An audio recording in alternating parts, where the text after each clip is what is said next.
트럼프 미국 대통령이 이달 말 우리나라에서 열리는 에이펙 회의에서 시진핑 중국 국가주석과 만날 이유가 없어 보인다고 말했습니다. 최근 중국의 히토류 수출 통제 움직임을 비판하며 중국산 제품에 대규모 관세를 부과할 수 있다고 경고했습니다. 취재기자 연결합니다. 신윤정 특파원. 네, 워싱턴입니다. 네, 트럼프 대통령이 시진핑 주석과의 정상회담 취소 가능성을 시사했다고요?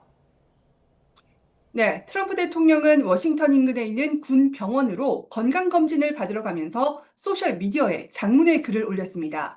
먼저 중국에서 아주 이상한 일들이 벌어지고 있다. 그들이 매우 적대적으로 변하고 있다면서 중국이 세계 각국의 히토류 수출 통제를 통보하고 있다고 썼습니다. 이어 이런 조치는 시장을 막히게 만들 거라면서 중국이 전 세계를 인질로 잡고 있다고 강하게 비판했습니다.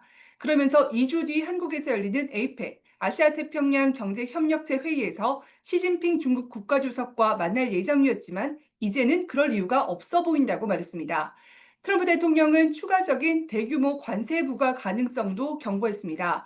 중국이 이번 조치에 대해서 어떤 해명을 내놓느냐에 따라서 미국 대통령으로서 재정적 대응에 나설 수밖에 없을 거라고 말했는데요. 현재 검토 중인 정책 가운데 하나는 중국산 제품에 대한 대규모 관세 인상이라면서 그 외에도 여러 보복 조치를 심각하게 고려 중이라고 밝혔습니다. 트럼프 대통령은 말레이시아와 일본을 거쳐서 오는 29일쯤 한국을 방문할 것으로 전망이 됐는데 어제 열린 국무회의에서도 중국의 히토류 수출 제한 등에 대한 질문을 받고 중국으로부터의 수입을 중단할 수 있다면서도 시 주석과 만나 대화할 거라고 밝혔습니다. 잠시 들어보시죠. We import from China massive amounts, and maybe we'll have to stop doing that. But I don't know exactly what it is. We'll be he's got things that he wants to discuss with me, and I have things that I want to discuss with him. And one of the things is soybeans. 미국과 중국은 지난 4월 앞다퉈 관세율을 올리면서 관세 전쟁을 벌이다가 지난 5월 스위스에서 열린 첫 무역 협상에서 각각 115%포인트씩 관세율을 낮추기로 합의했습니다. 이후 이 합의를 90일씩 연장하면서 협상을 이어오고 있는데 다음 달 10일에 만료됩니다. 트럼프 대통령이 오늘 시진핑 주석과의 회담을 공식적으로 취소한 건 아니지만 중국의 후속 조치나 입장에 따라서 두 정상의 트럼프 2기 첫 정상회담이 불발될 가능성은 배제할 수 없어 보입니다. 이와 함께 무역 마찰 등 미중 관계가 다시 첨예한 갈등 국면으로 들어가게 될 우려도 제기되고 있습니다. 네, 그럼 트럼프 대통령이 실제로 대중관세 인상에 나설지에 대해선 어떤 분석이 나오고 있습니까? 네, 트럼프 대통령의 진위가 협상을 앞둔 기선 제압용인지 실제로 관세 인상을 예고하는 것인지는 아직 불분명한 상황이라 전문가들의 관측도 엇갈리고 있습니다. 조지타운대 보안 신기술센터의 콜 맥폴 연구원은 AP와의 인터뷰에서 트럼프는 중국이 너무 과도하게 나갔다고 보고 협상 주도권을 주려는 듯 보인다고 분석했습니다. 크레이그 싱글턴 미국 민주주의수호재단 중국 프로그램 국장은 트럼프의 이번 발언은 양국이 낮춰왔던 관세 휴전이 끝나고 무역전쟁 2라운드가 시작될 수 있다는 신호라고 경고했습니다. 그러면서 양측 모두 경제적 무기를 동시에 꺼내들었고 어느 쪽도 물러설 기미가 없다고 진단했습니다. 웬디 커틀러 아시아 소사이어티 정책연구소 부회장은 논평에서 베이징은 양자 관계에서 우위를 점하고 있다고 믿으며 점점 더 공세적인 태도를 취하고 있다고 진단했습니다.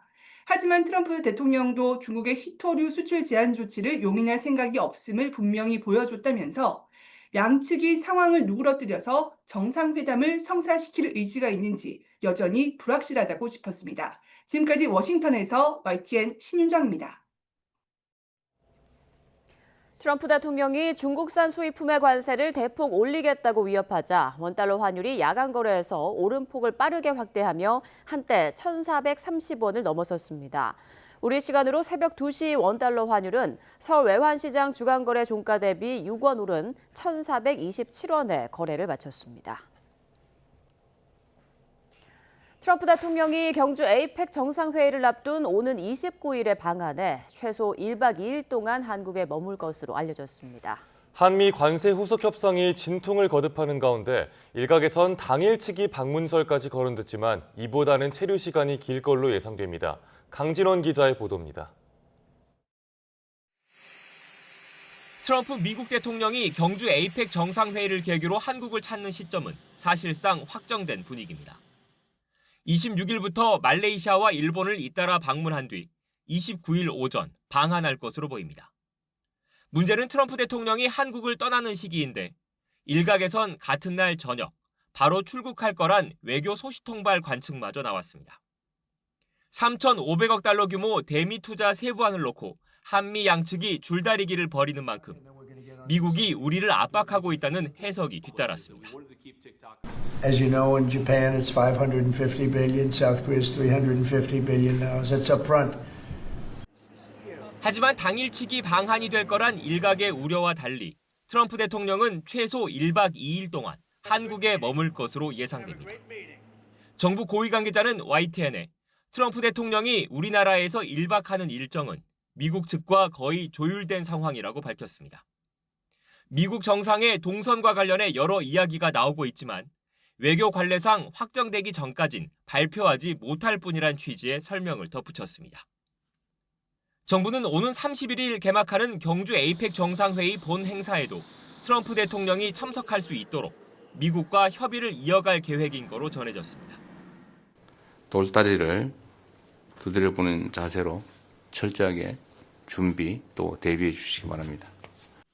트럼프 대통령의 한국 방문 시간표는 다른 굵직한 이벤트에도 영향을 줄 수밖에 없습니다.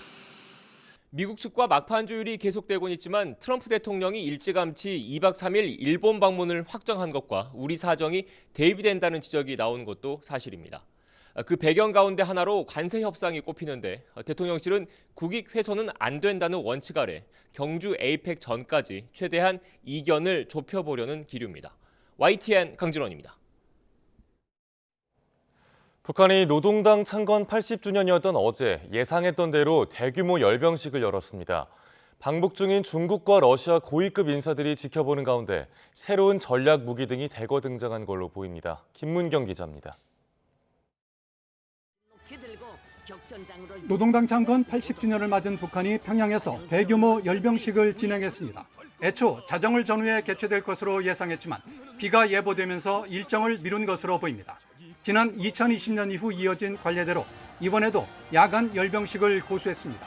아직 조선중앙TV에 실황이 공개되진 않았는데 전례를 고려하면 주말 오후쯤 녹화 중계가 예상됩니다. 북한의 이번 열병식은 지난 2023년 9월 9일 정권 수립 75주년 열병식을 개최한 지 2년여 만입니다. 특히 올해는 당창건 80주년으로 5년마다 돌아오는 정주년인데다 김정은 국무위원장이 최근 대외 행보를 부쩍 늘린 상황이라 더 주목을 받았습니다. 예년보다 더 규모를 키워 신형 전략 무기 등을 대거 공개할 것으로 보이는데 무엇보다 북한이 얼마 전 엔진 개발을 완료했다고 선언한 신형 ICBM 화성 20형이 등장할지 관심입니다. 최근 무장 장비 전시회에서 선을 보인 신형 단거리 탄도미사일 SLBM이나 초음속 순항미사일, 각종 무인기도 열병식 대열에 합류했을 것으로 보입니다. 이번 행사 참석을 위해 중국에선 권력 서열 2위 리창 총리가 대표단을 이끌고 방북했고 러시아에선 정권 2인자로 통하는 메드베데프 국가안보회의 부의장이 평양을 방문했습니다. 앞서 진행된 경축 행사부터 이들 인사가 주석단에 김 위원장과 나란히 자리했던 만큼 열병식에서도 다시 한번 북중러 삼각연대를 과시할 것으로 예상됩니다. YTN 김문경입니다.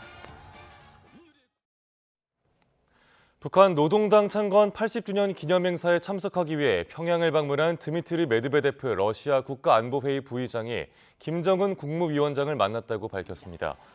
러시아 언론에 따르면 메드베데프 부의장은 어제 오전 김 위원장과 우호적 분위기에서 대화했고 블라디미르 푸틴 대통령의 인사를 전달했다고 말했습니다.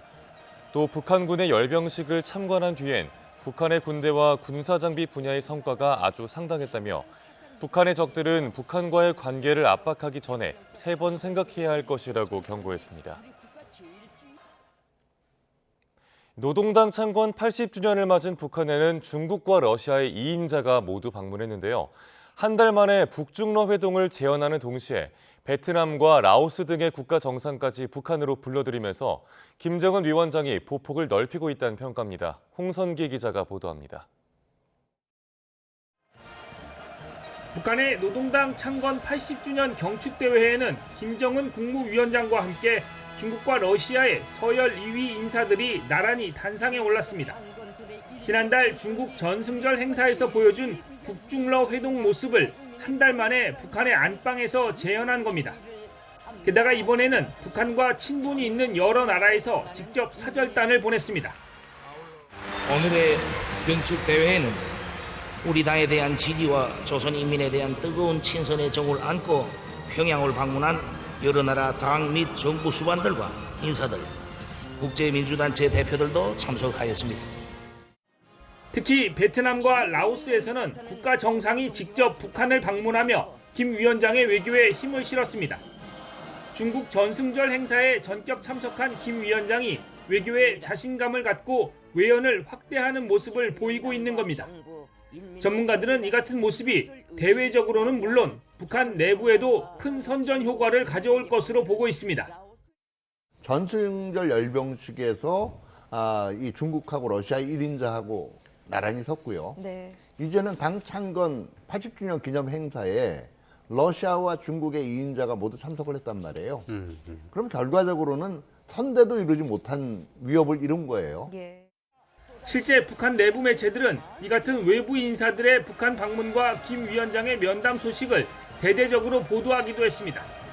김 위원장의 외교 확대는 반미 연대의 외연 확장으로도 읽힐 수 있습니다.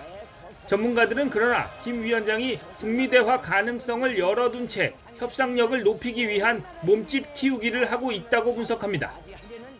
김정은 입장에서는 미국과의 대화를 염두에 둔 그런 행보를 하고 있다고 저는 봅니다. 그래서 미국을 최대한 덜 자극하기 위한 수위 조절 노력은 지금 하고 있는 것으로 생각을 합니다. 김정은 위원장의 외교 보폭이 점점 커지면서 관련국들을 상대해야 하는 우리 정부의 셈법도 복잡해질 것으로 보입니다. YTN 홍성기입니다.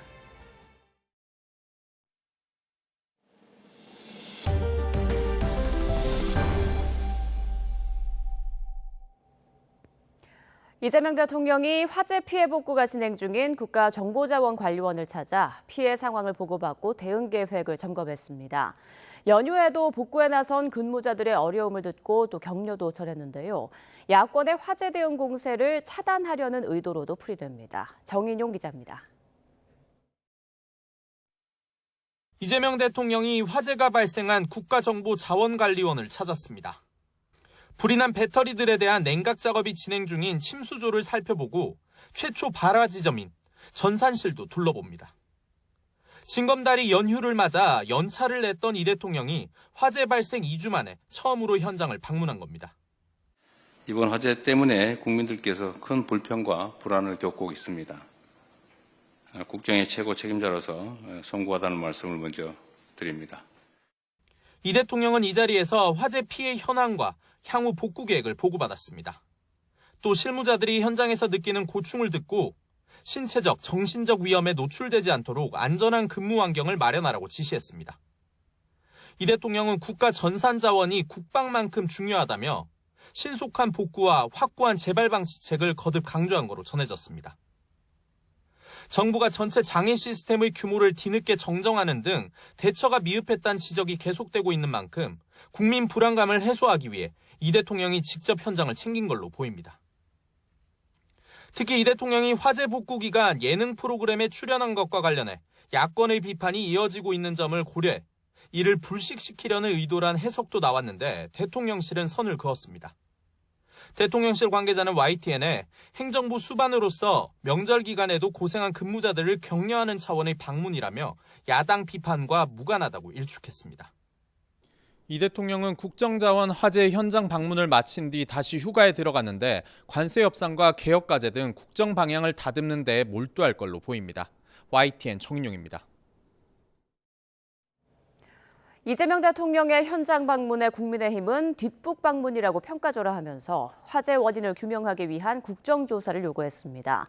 반면 민주당은 피자 한 조각까지 정쟁화한다며 윤석열 시대 구태에서 벗어나라고 비판했습니다. 박희재 기자입니다. 2주 만에 화재 현장을 찾은 이재명 대통령을 향해 국민의힘은 늑장, 뒷북이라고 비판했습니다.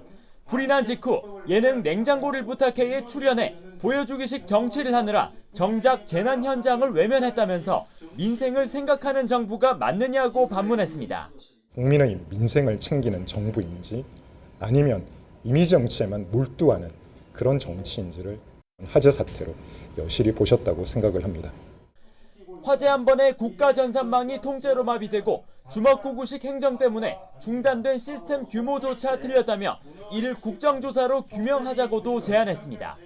화재 원인, 피해 규모, 컨트롤타워인 대통령실의 대응까지 총체적인 부실을 전면 재점검하고 반면 더불어민주당은 이번 화재 책임이 현 정부가 아닌 관련 예산 편성을 놓친 윤석열 정부에 있다고 거듭 주장했습니다. 또 이 대통령의 예능 출연은 한식산업과 수출을 위한 노력이었는데도 야당이 사소한 일까지 정쟁화시킨다며 민생에 집중하라고 일갈했습니다. 그런데 국민의힘은 피자 한 조각, 떡볶이 한 접시까지 문제 삼으며 정쟁을 이어갑니다. 국민의힘은 제발 이성을 되찾기 바랍니다. 국민과 국익은 안중에도 없이 냉장고를 열었다 닫았다면 전교로만 울리는 이유가 뭡니까? 대한민국 제1야당 맞습니까? 날선 공방 속에 민주당은 3주 남은 경주 에이펙 기간 정쟁 중단을 제안했고 국민의힘은 부동산과 물가, 환율 등을 우려하며 민생경제협의체를 가동하자고 외쳤습니다. 국민의힘이 진정 우리 경제를 걱정한다면 에이펙 회의가 열리는 기간 동안만이라도 모든 정쟁을 중단할 것을 제안합니다.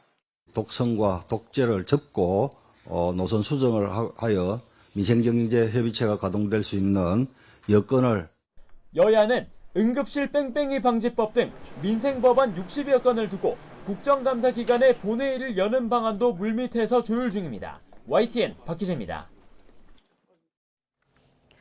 더불어민주당은 오늘 13일부터 시작되는 이재명 정부 첫 국정감사는 내란의 상흔을 메우고 개혁을 완성하는 데 초점을 맞추겠다고 강조했습니다.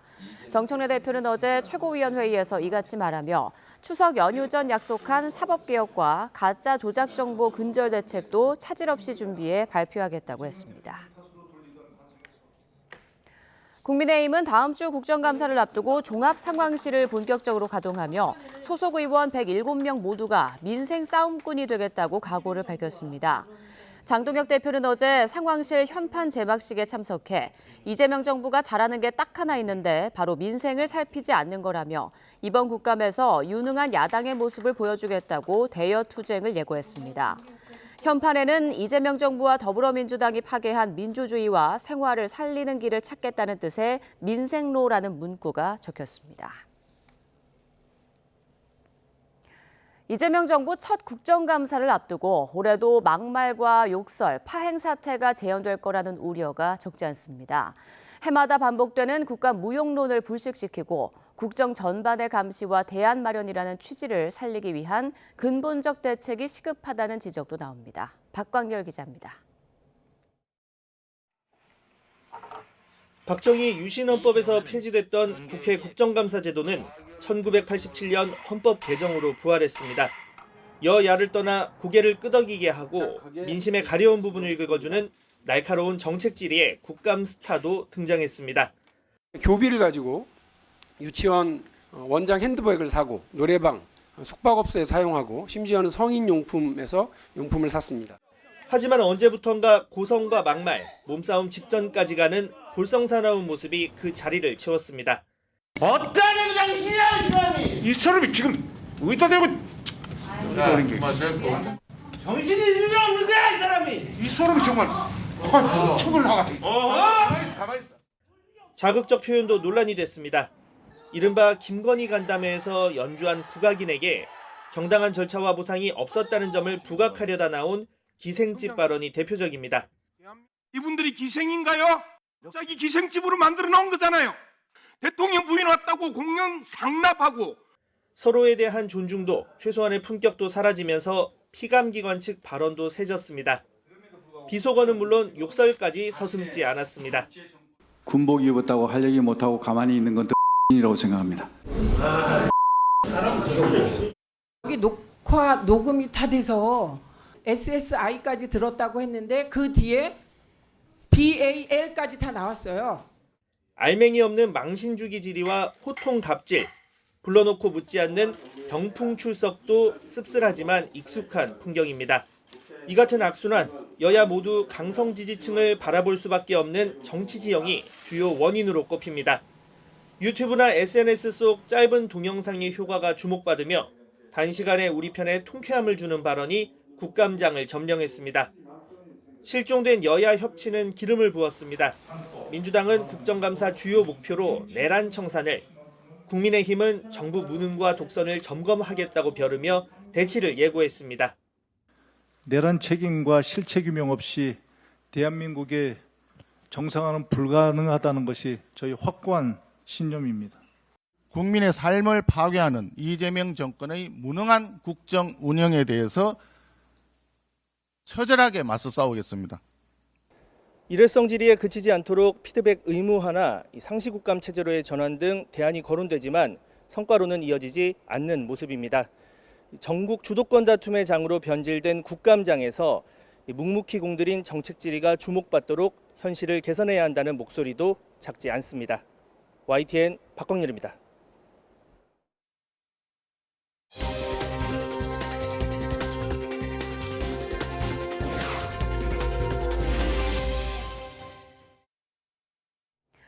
연이은 이동통신사 해킹 사태에 가입자들이 갑작스레 유심칩을 교체해야 하는 등 관련 불편이 잇따르고 있죠. 하지만 일부 군단위 기초자치단체 주민들은 주변에 통신사 대리점이 없어서 더 큰 고충을 겪고 있다고 합니다. 임성재 기자가 실태를 취재했습니다. 지난 4월 가입자 점유율 1위 SK텔레콤에서 대규모 해킹 사태가 발생하면서 2,600만 회선 가입자들이 그야말로 진땀을 뺐습니다. 유심 교체 물량이 부족해 가입자들이 이른 아침 대리점에 달려가는 오픈런 상황까지 벌어졌습니다. 오늘 아침 9시 반에 문을 연다고 했는데 그때 오면은 번호표를 못 받을 것 같아서 잠 안 자고 5시 준비해서 6시에 도착했습니다. 최근엔 KT 초소형 기지국 해킹으로 이용자 몰래 소액 결제가 이루어지는 등의 피해가 이어져 불안감은 커지고 있습니다. 도심에 사는 사람들은 그나마 낫지만 비수도권 군단위 지역 주민들의 고충은 더 심합니다. 주변에 번번한 공식 대리점 하나가 없어 수십 킬로미터를 이동해 인근 대도시를 오가야 하는 불편이 있는 겁니다. 대기 시간까지 고려하면 유심 교체에만 꼬박 하루를 전부 쓰는 경우도 다반사입니다. 배 타고 가면은 왔다 갔다 한 6시간 걸리고 기다리는데 뭐 한두 시간 죄송. 그렇게 하면 거의 하루가 다 지나버리죠. YTN이 과학기술정보통신부로부터 자료를 받아 226개 기초단체 현황을 살펴보니 통신사 대리점이 없는 곳이 적지 않았습니다. SK텔레콤은 인천 옹진과 강원, 화천, 양양, 전북 진안, 전남 신안 등 5개 기초단체가 이에 해당했습니다. 또 KT의 경우는 3곳, LG유플러스는 47곳이 대리점 부재 상황을 겪고 있었습니다. 특히 신안과 양양은 통신 3사의 대리점이 모두 없었습니다. 전기통신사업법엔 전기통신 사업자가 편리하고 다양한 서비스를 이용자가 공평하게 제공받을 수 있도록 노력해야 한다고 규정하지만 실제로는 사실상 지역별 차등이 있는 셈입니다. 통신 3사는 해킹으로부터 국민의 회선을 안전하게 보호하는 것은 물론 유사사고 발생 시 신속히 유심을 교체할 수 있는 여건을 마련해야 합니다.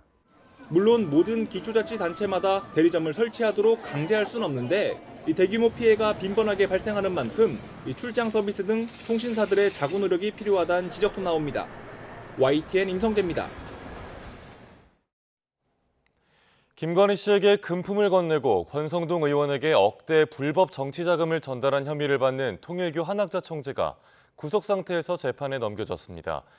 김건희 특검은 정치자금법과 청탁금지법 위반, 증거인멸교사 혐의로 한학자 총재를 구속 기소했습니다.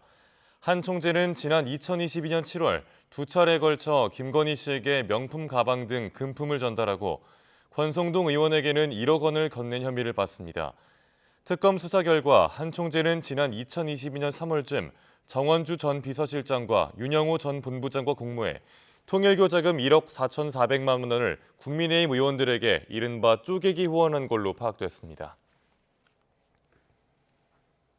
통일교 측으로부터 1억 원 상당의 불법 정치자금을 수수한 혐의로 구속 기소된 권성동 국민의힘 의원 사건이 김건희 씨 사건 담당 재판부에 배당됐습니다. 서울중앙지방법원은 권 의원의 정치자금법 위반 혐의 사건을 우인성 부장판사가 담당하는 형사합의 27부에 배당했습니다. 권 의원과 같은 날 재판에 넘겨진 김상민 전 검사의 재판은 이현복 부장판사의 형사합의 21부에 배당됐습니다. 김건희 씨 일가의 양평 공흥지구 특혜 의혹과 관련해 특검 조사를 받은 경기 양평군 간부 공무원이 숨진 채 발견됐습니다.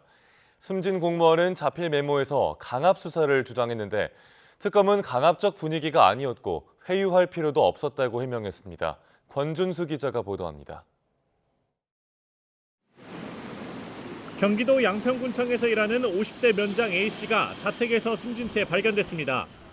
아침에 출근하지도 않고 연락이 닿지 않자 군청 직원들이 찾아갔지만 A씨는 이미 사망한 상태였습니다. 경찰은 타살 혐의점이 없다고 보고 스스로 목숨을 끊은 것으로 추정하고 있는데 A씨는 추석 연휴 하루 전날인 지난 2일 김건희 특검의 조사를 받았던 것으로 확인됐습니다. 김건희 씨의 가족 회사가 경기 양평 공흥지구 부지에 아파트를 건설할 당시 개발 부담금 면제 등 특혜를 받았다는 의혹과 관련한 피의자 신분이었습니다. 그런데 A씨가 특검 조사를 받고 남긴 자필 메모에서 수사로 인한 괴로움을 호소한 사실이 드러났습니다. A씨는 메모에 계속되는 회유와 강압에 지치고 힘들다며 강압에 기억에도 없는 진술을 했다고 적었습니다. 답도 수사관들이 정해 요구하면서 빨리 도장 찍으라고 계속 강요했다고도 덧붙였습니다. 논란이 이어지자 특검은 구체적 조사 결과를 공개하며 진화에 나섰습니다. A씨 동의 아래 심야 조사가 진행됐고 식사나 휴식 시간도 모두 보장되었을 뿐만 아니라 A씨 귀가 시에도 CCTV에 담긴 모습을 보면 경찰관이 건물 바깥까지 배웅하며 악수하는 등 고압적 태도는 느껴지지 않는다는 겁니다. 특히 A씨 조사 전 이미 같은 진술을 다른 공무원으로부터 받아둔 상태였다며 새로운 진술이 필요하지 않은 만큼 강압적 분위기도 아니었고 회유할 필요도 없었다고 설명했습니다.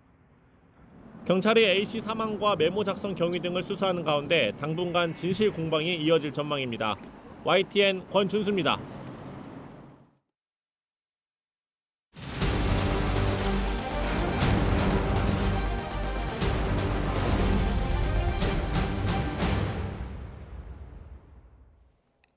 (3대) 특검 수사와 우리 헌정사에 남은 기록을 짚어보는 시간입니다. 윤석열 전 대통령 파면 이후 더불어민주당의 정권을 내어준 국민의힘은 특검의 전방위 수사 표적이 되고 있습니다. 조성호 기자입니다. 조은석 내란 특별검사팀은 계엄 해제 결의안 국회 표결을 방해한 혐의로 국민의힘 추경호 전 원내대표를 수사선상에 올려뒀습니다. 당시 여야 의원 190명이 찬성해 해제 결의안이 통과됐는데 국민의힘에선 친한동훈계 18명만 참여했습니다. 국회 사무실에 있던 추 전 원내대표는 본회의장에 오지 않았습니다. 의원들과 함께 소통을 계속 한다 이런 차원에서 제가 계속 기다렸습니다. 일단 불참하게 된 것은 제 판단으로 불참을 했습니다. 추 전 원내대표는 계엄 직후 의원총회 장소를 국회에서 당사, 당사에서 국회, 다시 당사로 거듭해서 옮겼습니다. 한동훈 전 대표는 의원들을 본회의장으로 소집했는데 특검은 추 전 대표가 엇갈린 지시로 의원들의 투표 참여를 방해해 내란에 가담했다고 의심하고 있습니다. 원내대표실에 함께 있던 다른 의원들도 수사가 필요하다고 보고 있습니다. 추 전 원내대표는 혐의를 전면 부인하고 있습니다. 계엄을 사전에 알지도 못한 데다 국회 봉쇄 때문에 의총 장소를 옮겼을 뿐 표결 방해 의도가 전혀 없었던 겁니다. 특검은 당시 상황을 책과 방송 인터뷰로 상세히 설명한 한 전 대표 증언이 필요하다고 보고 있지만 한 전 대표는 특검에 정치적 의도가 있다며 협조하지 않고 있습니다. 김건희 특검팀도 국민의힘을 겨누고 있습니다. 통일교 현안 청탁과 함께 불법 정치 자금을 주고받은 혐의로 권성동 의원과 한학자 총재를 구속했습니다. 금품이 추가로 오갔는지도 들여다보고 있는데 윤 전 대통령 대선 자금 수사로 번질 가능성도 배제할 수 없습니다. 특검은 최근엔 국민의힘 당원 명부를 확보해 통일교인으로 추정되는 10만 명 넘는 규모 당원 명단을 확보했습니다. 여당 실세가 각종 선거에 영향을 미치기 위해 특정 종교와 유착했는지 살펴보는 겁니다. 사실로 밝혀질 경우 위헌정당 논쟁에 불을 지필 수 있습니다. 윤 전 대통령 파면 이후 정권을 내어준 데 이어 국민의힘은 특검의 전방위 수사에 추이해 당운을 내맡긴 처지에 놓였습니다. YTN 조성호입니다. 총선이 치러질 때마다 절차에 문제가 있었다거나 조직적 조작이 있었다며 부정선거 소송이 제기되고 있습니다. 그런데 음모론을 불식해야 할 사법부는 다음 선거를 목전에 두고서까지 재판을 지연하는 경우가 숱했습니다. 이준엽 기자가 살펴봤습니다. 선거 절차에 흠이 있다며 제기하는 선거 무효 소송은 대법원 단심제로 진행됩니다. 지난해 총선에도 35건이 제기됐는데 사전투표와 선거일 투표의 득표율 차이가 있다는 이유만으로 문제를 제기하는 등 이른바 부정선거 의혹 주장입니다. 이런 소송은 2020년 치러진 21대 총선에서도 140건이나 제기됐지만 단 한 건도 인용된 적 없습니다. 대부분 뒷받침할 증거가 없는 막연한 의혹 제기라는 취지의 결론이 났습니다. 민경욱 전 미래통합당 의원이 위조된 사전투표지가 다량 투입됐고 투표지 분류기와 서버를 조작했다며 제기한 소송이 대표적인데 선거 제도의 공정성, 투명성을 담보하기 위해서 저의 혼신의 노력을 다하겠습니다. 재판부는 현장에서 투표지 검증과 선거인 명부 조사를 거쳐 정상적으로 선거가 치러졌다고 결론 내렸습니다. 공직선거법은 특별한 사정이 없으면 선거무효 소송도 다른 선거법 사건들과 마찬가지로 6개월 안에 결론 내리도록 하고 있지만 원칙이 전혀 지켜지지 않고 있는 것으로 나타났습니다. 21대 총선 사건 처리는 평균 856일이 걸렸는데 처리 기한을 준수한 경우는 14.2%로 집계됐지만 스스로 소송을 취하하거나 소장이 각하된 경우를 빼면 사실상 0%였습니다. 가장 늦은 판결은 다음 총선을 불과 8개월 앞두고 예비 후보 등록은 2개월 남은 시점인 2023년 8월이었습니다. 지난해 총선도 마찬가지여서 각하되거나 취하된 7건을 뺀 나머지는 아직 심리 착수조차 못한 거로 파악됐습니다. 선관위의 소송 비용, 그리고 우리 사회의 분열과 갈등을 조장하는 사회적 비용을 감안할 때 부정선거론자들의 선거 무효 소송에 대해서는 단호하고 신속하게 판결해야 됩니다. 대법원이 법을 지키지 않는다는 논란을 피하고 불필요한 음모론을 잠재우기 위해서라도 기한 준수 노력을 기울여야 한다는 지적이 나옵니다. YTN 이준엽입니다. 최근 백화점과 공연장, 학교에 이르기까지 가짜 테러 협박이 기승입니다.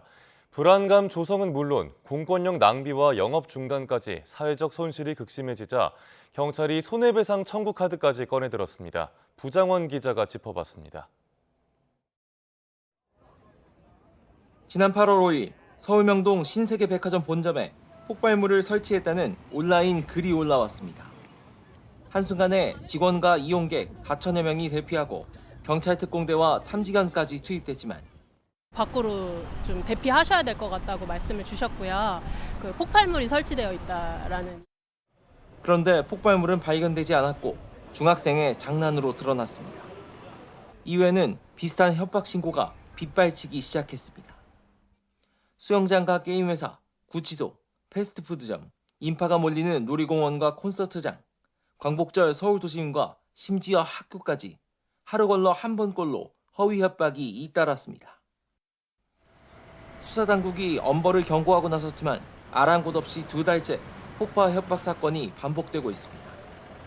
시민 불안은 물론 공권력 낭비, 영업 중단에 따른 손해가 극심한 데다 학생들 수업도 방해받고 있습니다. 왜 하필이면은 학생들이 있는 학교에다 이런 거를 하는지 이건 장난으로 넘기기에는 조금 도가 지나쳤다는 생각이 너무 많이 들고요. 최근 일본 변호사를 사칭한 폭파 협박이 다시 기승을 부리고 모방 범죄까지 늘어난 영향으로 추정됩니다. 경찰과 시민들이 동분서주하는 모습을 즐기고 관심을 끌기 위해 저지르는 이른바 스와팅 범죄 양상입니다. 전화 한 통으로 대규모로 출동을 하는 그런 보도를 보게 된다면 자기의 어떤 존재감, 그런 행동으로 인해서 사회를 움직였다라고 하는 그런 통제감을 느낄 수 있는. 용의자 추적이 쉽지 않다는 점과 낮은 처벌 수위가 원인으로 지목됐는데 올해 형량을 대폭 높인 공중협박죄가 신설됐지만 시행 초기다 보니 효과는 뚜렷하지 않습니다. 이에 경찰은 형사처벌과는 별개로 손해배상 청구 소송을 적극 검토하기로 했습니다. 현재 구체적인 배상 기준을 논의하고 있는데 법원에서 청구액 대부분을 인용해온 만큼 적게는 수천만 원에서 많게는 억대의 배상금을 물어줘야 할 수도 있습니다. 특히 미성년자의 경우 보호자에게 책임을 묻는 방안도 논의되고 있습니다. 장난에도 무거운 책임이 따른다는 경각심을 심어주겠다는 취지로 경찰은 엄격한 제재를 통한 억제 효과에 기대를 걸고 있습니다. YTN 부장원입니다. 서울 강남의 식당 앞에 주차된 차를 훔쳐 경기도 시흥까지 달아나던 20대가 추격하던 경찰에 붙잡혔습니다. 도주 과정에서 차량을 들이받아 시민과 경찰관이 다쳤는데 실탄과 테이저건까지 동원된 긴박했던 검거 순간이 YTN 제보 영상에 생생하게 담겼습니다. 황보혜경 기자입니다. 검은색 승용차 한 대가 순찰차 사이를 빠져나가려다 이내 가로막힙니다. 경찰이 실탄과 공포탄을 공중에 쏘며 위협하지만 운전자는 아랑곳하지 않습니다.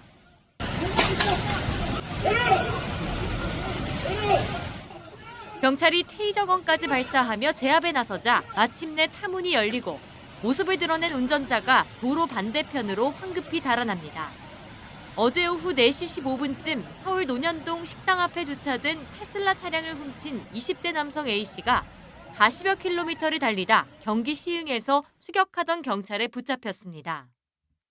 A씨는 차량 내부에 차키가 있는 것을 보고 차량을 훔쳐 달아난 거로 알려졌습니다. 테이저를 맞은 것 같고 그게 약간 아파하는 비명이었어요. 게임에서만 보던 일이 실제에서 일어나니까 약간 우리 사회도 약간 안전하지 않다는 것. 검거 과정에서 A씨가 탄 차량을 막아 세운 시민 2명과 경찰관 3명 등 모두 5명이 다쳤습니다. 경찰은 A씨가 과거 조현병을 앓았던 거로 보고 정확한 범행 경위를 조사하고 있습니다. 수색정이 컴컴한 바다 위를 분주히 오가고 소방대원들은 방파제 주변을 샅샅이 살핍니다. 어젯밤 11시쯤 부산 해운대구 앞바다에서 50대 남성 B씨가 방파제에서 추락했습니다. B씨는 2시간여 만에 심정지 상태로 발견돼 병원으로 옮겨졌지만 끝내 숨졌습니다. 경찰은 B씨가 바다를 보러 방파제에 올라갔다가 발을 헛디뎌 사고를 당한 거로 보고 정확한 사고 원인을 조사 중입니다. YTN 황보혜경입니다. OECD 부동의 자살률 1위인 우리나라에선 청소년의 자살과 자해 문제도 심각합니다. 특히 자해를 시도하는 10대 여학생이 2015년보다 8배 넘게 느는 등 대책 마련이 시급합니다. 권민석 기자가 보도합니다. 지난 6월 21일 새벽 부산에 있는 예고 2학년 여학생 3명이 함께 세상을 등졌습니다. 엄마를 사랑한다는 생전 마지막 메시지는 유족에게 천추의 한으로 남았고 지금까지도 왜 그런 선택을 한 건지 정확한 이유는 밝혀지지 않았습니다. 매년 300명 넘는 10대 청소년이 스스로 생을 마감하고 있고 자살이나 자해를 시도해 응급실을 찾는 아이들도 70% 넘게 늘었습니다. 특히 남학생보다 여학생의 의도적 자해가 2015년 대비 8.2배나 급증했는데 약물이나 예리한 물체를 이용하는 등 단순 충동이 아닌 생명을 직접 위협하는 방식으로 악화했습니다.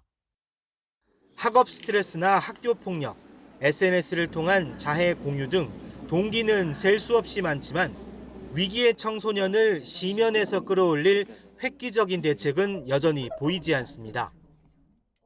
영국 같은 경우는 자살 예방 대책 차관이라는 그런 제도가 있거든요. 교육부, 여가부, 복지부에서 추진하던 그런 대책들을 총체적으로 관리하고 감독할 수 있는 시스템이 마련돼야 된다고 봅니다. 악화일로인 청소년 자살, 자해 문제를 해결하지 않고는 2034년까지 10만 명당 자살률을 40% 줄이겠다는 정부 계획도 공연불에 그칠 수 있어 중대 전환점이 필요합니다. YTN 권민석입니다. 우리나라 남성과 여성의 임금 격차가 좀처럼 좁혀지지 않고 있습니다. 여성의 근속 연수가 계속 늘고 있는데도 임금 차이는 커지고 있는 건데 정부는 기업이 남녀 임금을 투명하게 공개하도록 하는 제도를 만들어 문제를 해결해 보겠다고 나섰습니다. 염혜원 기자입니다. 지난해 우리나라 대기업 여성 임원 비중이 처음으로 8%를 넘어섰습니다. 이제 유리천장에 균열이 생기는 건가 싶기도 하지만 전체를 보면 상황이 달라집니다. 지난해 우리나라 공시대상 회사 2,980곳의 임금 정보를 보면 남성 1인당 연평균 임금은 9,780만 원, 반면 여성은 6,773만 원에 그쳤습니다. 임금 격차가 30.7%에 달했는데 1년 전보다 오히려 4.4%포인트 커졌습니다. 출산, 육아로 인한 여성의 경력 단절과 그로 인한 근속연수 차이에서 비롯된 결과가 아닐까 싶지만 남녀 평균 근속연수 격차는 점차 줄고 있는데도 임금 격차는 계속 벌어지는 걸 보면 여성이 일을 덜해서 월급이 적은 건 아니라는 걸 알 수 있습니다. 통계를 내기 시작한 지난 1992년 이래 쭉 OECD 회원국 가운데 최악인 수준입니다. 우리나라 남녀 임금 격차는 호주의 3배, 캐나다의 2배에 육박했습니다. 여성가족부를 확대 개편한 이재명 정부는 이 문제를 국정과제에 올렸습니다. 성평등가족부가 여성 일자리 문제를 고용노동부에서 이관받아 책임 관리하고 이 대통령 대선 공약인 고용평등 임금 공시제를 추진하기로 했습니다. 단순히 남녀 임금 액수뿐만 아니라 고용 형태와 업무 내용, 근속 연수 등을 종합적으로 공개해 차별이 생기지 않도록 유도한다는 겁니다. 먼저 성평등 실현을 정부의 핵심 과제로 삼아 국정 전반에 평등의 가치를 세우겠습니다. 성별 임금 격차를 해소하고 여성의 재취업 지원과 직업훈련 기회를 확대해 가겠습니다. 다만 일자리 대부분을 차지하는 중소기업은 인사관리가 체계적이지 못한 경우가 많아 실효를 거두기 어려울 거란 우려도 있습니다. YTN 염혜원입니다. 산업 현장에 인공지능을 장착한 로봇 도입이 잇따르고 있습니다. 이런 피지컬 AI 개발에 우리나라는 미국과 중국에 한 발 뒤졌지만 제조업 강국의 이점을 살린다면 따라잡을 가능성이 있다고 전문가들은 말합니다. 이승은 기자입니다. 미국 조지아주 현대차 그룹의 최신 공장입니다. 각종 로봇이 쉴 새 없이 움직이며 용접과 조립, 운반, 검사 등을 담당합니다. 인공지능과 무선 데이터 기술을 결집해 상황을 감지하고 제어하는 스마트 공장으로 생산성과 품질 향상을 꾀하고 있습니다. 로봇이 계획대로 정확히 움직이는 데는 안정적인 무선통신이 필수적입니다. 새로 개발된 일체형 단말기 기술로 혹시 모를 통신 문제가 발생하더라도 신속한 대응이 가능해졌습니다. 미국 기업이 최근 BMW 공장에서 테스트한 로봇 영상입니다. 현대차 역시 학습으로 보다 유연한 작업이 가능한 휴머노이드 로봇 투입을 준비하고 있습니다. 직원 안전 확보에도 인공지능 로봇이 도움을 줍니다.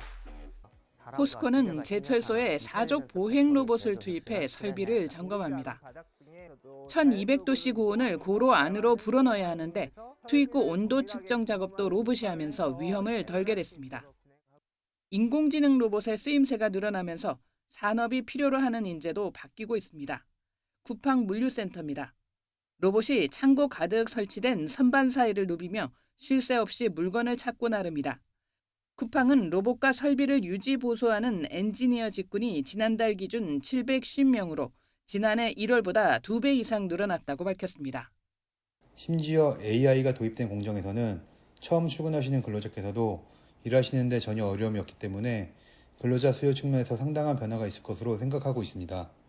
휴머노이드 로봇 등 인공지능을 실체로 구현한 피지컬 AI 분야에서 우리나라는 미국, 중국보다 한 발 늦었습니다. 하지만 우리나라만의 강점도 있습니다.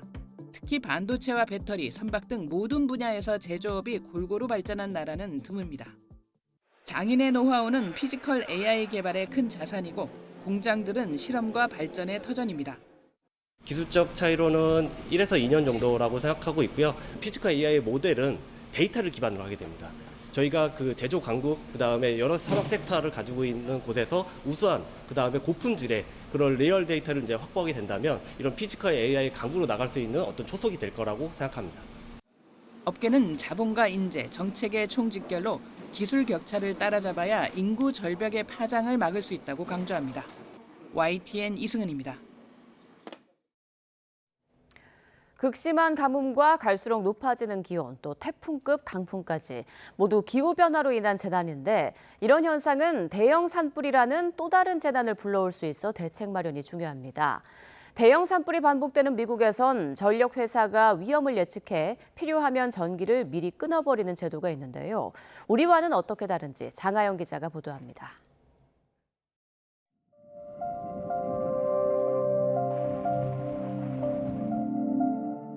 2023년 강릉, 2019년 고성을 덮친 산불의 원인은 전신주와 전선이었습니다.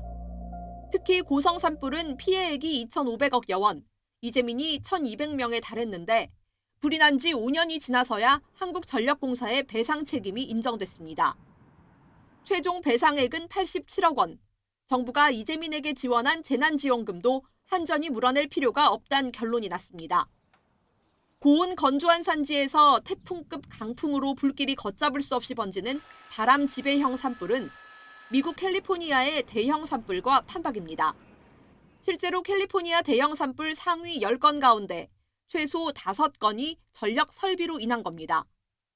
하지만 산불 이후 대응은 정반대입니다. 미국에선 산불이 발생하면 그 지역을 담당하는 전력회사가 복구 책임을 지는데 드는 비용이 수조 원대입니다.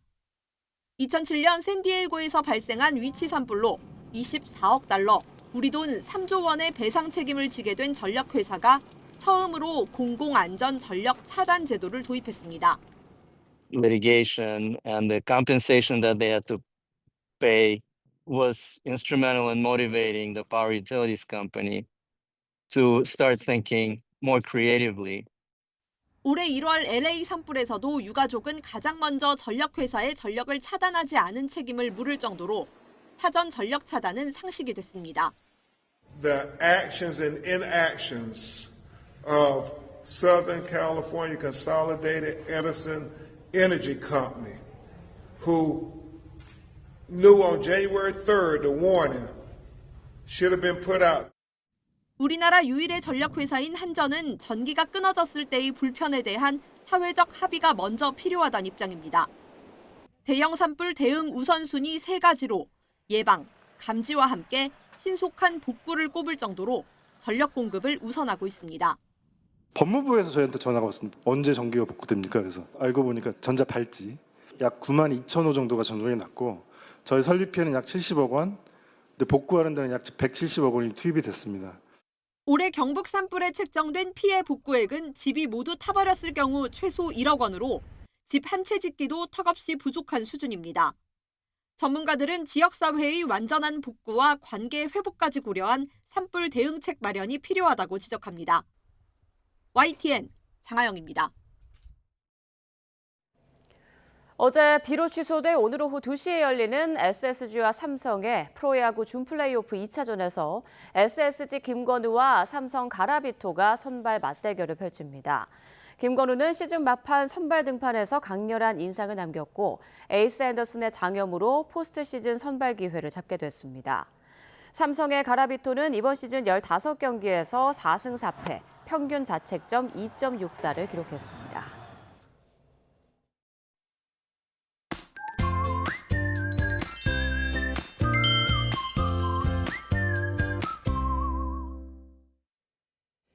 현재 수도권과 강원도를 중심으로 비가 오고 있습니다. 특히 경기도 연천에는 시간당 10mm 이상의 다소 강한 비가 오고 있는데요.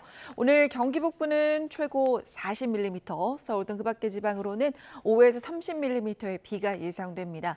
수도권과 강원도의 비는 낮 동안 소강 상태를 보이는 곳이 있겠고 밤에는 충청 북부에도 비가 옵니다. 또 비가 내리지 않는 남부와 제주도는 오늘 종일 맑을 것으로 보입니다. 현재 기온 살펴보겠습니다. 현재 서울이 17.5도, 청주 20.2도, 대구가 18.3도고요. 낮 기온 충청, 이남, 제주도를 중심으로는 늦더위가 계속됩니다. 청주와 대전이 27도, 대구와 창원, 부산 모두 29도까지 오르겠고 서울은 22도, 춘천은 20도에 머물 것으로 보입니다. 다음 주 화요일까지는 비가 자주 내릴 전망입니다. 날씨였습니다. 뉴스타트 1부 마칩니다. 잠시 후 2부가 이어집니다.